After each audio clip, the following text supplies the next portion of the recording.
Hello everyone, my name is Jazmin and I'm part of the amazing ambassadors team. Our members come from all different parts of the world, and the purpose of the ambassadors program is to bring people together and celebrate diversity. Our goal is to create a better experience for all of the Santa Barbara City College students.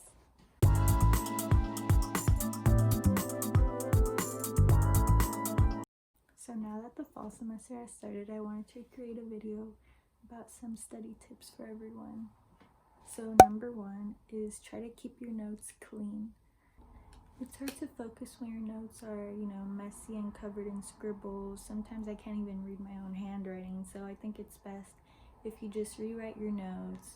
And I think writing down your notes again is a good way to study too, because it captures that information into your brain again. But you can also type them, and that way when you go over your notes again, you can actually understand what you're reading. Another thing that I do is I color code my notes. So you can get, highlighters, colored pencils, or colored markers. And having colorful notes can actually improve your visual memory and allow you to access information from your brain during the exam. And having organized notes is much more easier and better than having messy notes. It's easier to go look back to your notes and capture all the information easier and look where the vocabulary words are and the main ideas and the subtitles or headings. I think it's better. So number two, it's never too early to start studying for an exam.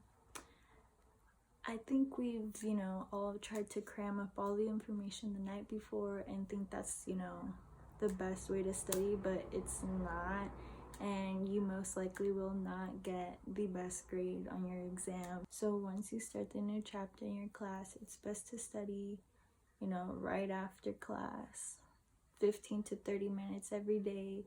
That way you capture all the information, and by the time you get to the exam, you'll most likely get an A on the exam, and you'll feel more prepared when you study early than, studying the day before or the night before. Number three is to explain your answers to others. You can get a group of friends, your study partner, your siblings, and just talk about what you're studying.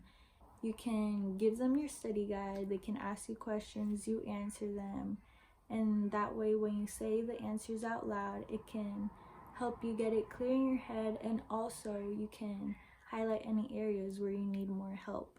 Number four is to study old exams.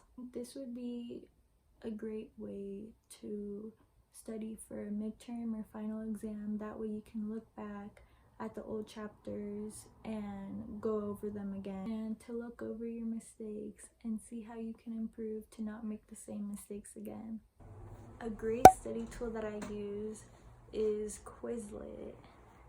I would say this is one of the best ways you can study for an exam, because you can write down all of your vocabulary words or anything you want, and it creates flashcards for you, it creates tests for you. You can also play games on this.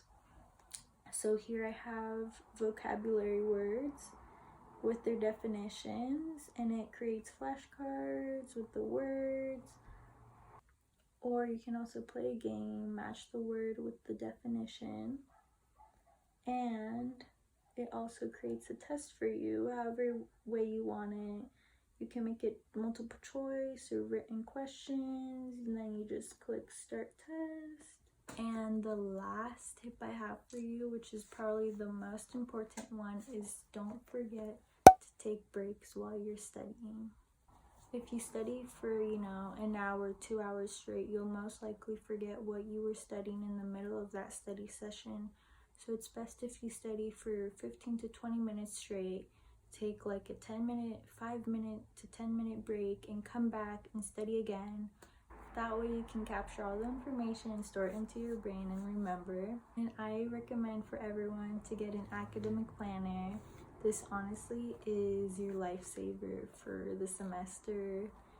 It helps you stay on track, avoid procrastination. You can write your due dates for your homework, the days you have exams, days you have appointments, or important, or important dates that you have to write down for anything. You can see what you have to do for the day or what you have for the week. I recommend this for everyone. So that's all I have for today. Thank you for watching and good luck this semester and stay safe, everyone.